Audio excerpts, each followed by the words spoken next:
한 주간 싱가포르 뉴스를 말씀드리겠습니다. 9월 하반기에는 비가 오는 날이 많을 거라고 하니 외출하실 때 꼭 우산을 챙겨 나가시기 바랍니다. 클레멘티 우드팍에서는 실버랭고라는 원숭이가 기록상 처음으로 싱가포르에서 발견됐다고 하는데요. 싱가포르에는 래플스 이름을 가진 원숭이도 있습니다. 래플스 밴디드 랭고라는 원숭이가 있습니다. 싱가포르는 음력 7월 말 되면 헝그리 고스트 먼스라고 해서 길거리에서 지옥돈을 태우기도 하고요. 그리고 향도 피워놓고 음식도 갖다 놓기도 하는데요.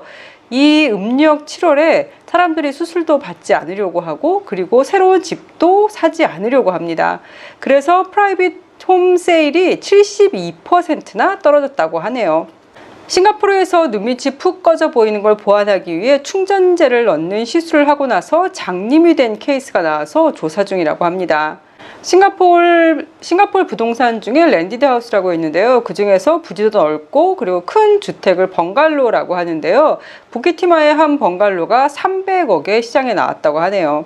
올해 교통사고 사망자가 71명으로 작년보다 60% 증가했다고 하는데요. 굉장히 무서운 영상을 봤습니다.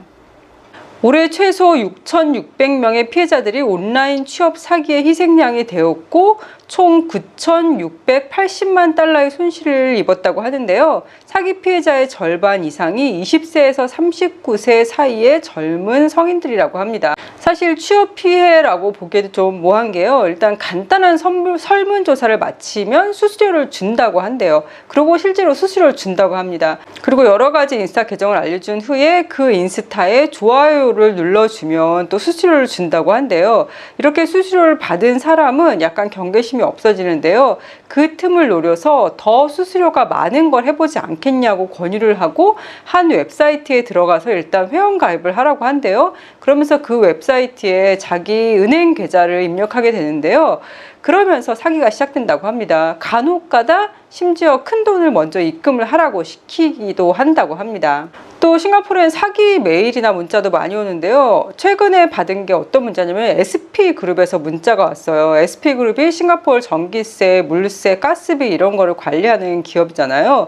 그 기업에서 돈을 너무 많이 걷어갔다고 다시 돌려준다고 아래를 클릭을 해서 뭐 정보를 기입하시오 이런 메일이 왔더라고요. 이런 건 100% 사기라고 보시면 됩니다. 더 확실하게 사기인 거를 확인을 하시려면요. 발신인의 SP그룹이라고 적혀 있는데요. 그거를 클릭을 하시면 풀 이메일 어드레스가 나오거든요.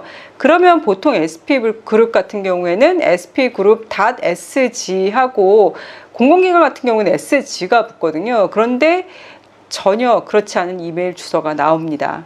크립토가 앞으로 어떻게 될까요? 가장 큰 크립토 회사 중 하나인 제네시스가 더 이상 크립토 거래를 하지 않겠다고 밝혔다고 합니다.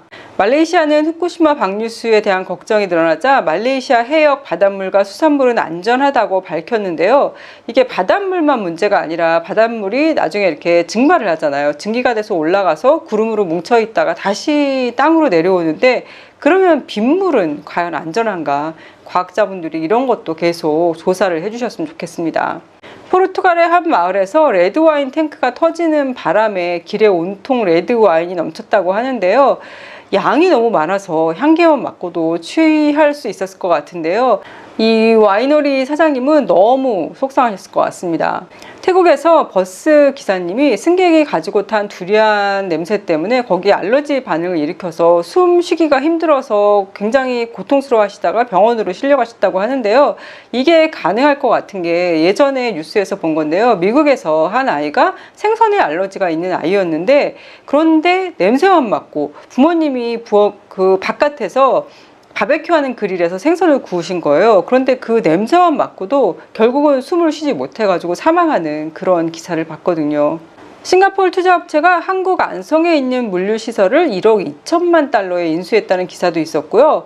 고창 바다에 있는 풍력 발전소 이렇게 돌아가는 거 있잖아요. 그거를 싱가포르 회사에서 지은 거라고 하네요. 유네스코 월드 헤리티지 사이트에 새로운 장소들이 또 등재가 되었는데요. 그중에는 우리나라 가야 고분군도 등재가 되었다고 합니다. 우리나라에 이런 곳이 있는 줄 몰랐어요. 이 가야 고분군은 우리나라의 16번째 유네스코 헤리티지 사이트라고 합니다. 싱가포르는 보타닉 가든이 유일한데요. 파당 일대를 유네스코에다가 등재를 시키려고 했었거든요. 근데 이번에 리스트에 발표가 안 됐던데 떨어진 건지 아니면 다음번을 준비하는 건지 모르겠네요. 한국에서 AI가 교회로 가서 찬반 논란이 크다라는 기사가 있는데요. 이 AI한테 자기의 어떤 고민 같은 거를 상담을 하면은 AI가 알맞는 성경 문구를 권해준다고 합니다. 지금이야 이게 찬반 논란이 되곤 하지만 나중에는 이게 일상이 되지 않을까 싶기도 하고요. 이렇게 사람과 접촉하는 것보다 AI나 이런 데 물으면서 살아가는 사람들, 그러니까 인간과 인간이 접촉하지 않고도 살아갈 수 있는 세상이 온다는 게 지금의 저로서는 참 좀 안타깝습니다. 한국에서 한 엄마가 변이 묻은 기저귀를 유아원 선생님한테 던졌다는 기사가 나왔는데요. 이거는 아무리 화가 나는 일이 있어도 상대방한테 이런 식으로 행동한다는 거는 상대방을 나와 같은 인격체로 보지 않고 좀 무시하기 때문에 이런 행동이 나오는 것 같아요. 이런 일이 좀 안 생기면 좋겠습니다. 한국 대전의 한 동물원은 너무 좁아서 동물 학대나 다름없다라는 기사가 있었는데요. 이런 기사까지 싱가포르에서 나온다는 게 참 신기하지 않나요? 우리나라 한 스님이 너무 잘생기셔서 인스타 팔로워가 2만 6천 명이 넘고요. 템플 투어 올리고 4시간 만에 매진이 되었다고 하네요. 소녀시대의 유나양이 SG로드 이벤트를 위해서 9월 28일에 싱가포르에 온다고 하고요. BTS의 뷔는 솔로 앨범이 나왔고 얼마 전에 RM의 또 생일이었죠. 그리고 슈가는 22일에 군대에 입대한다고 하네요. 건강히 잘 다녀오시기 바랍니다. 그럼 오늘도 건강하고 행복하세요.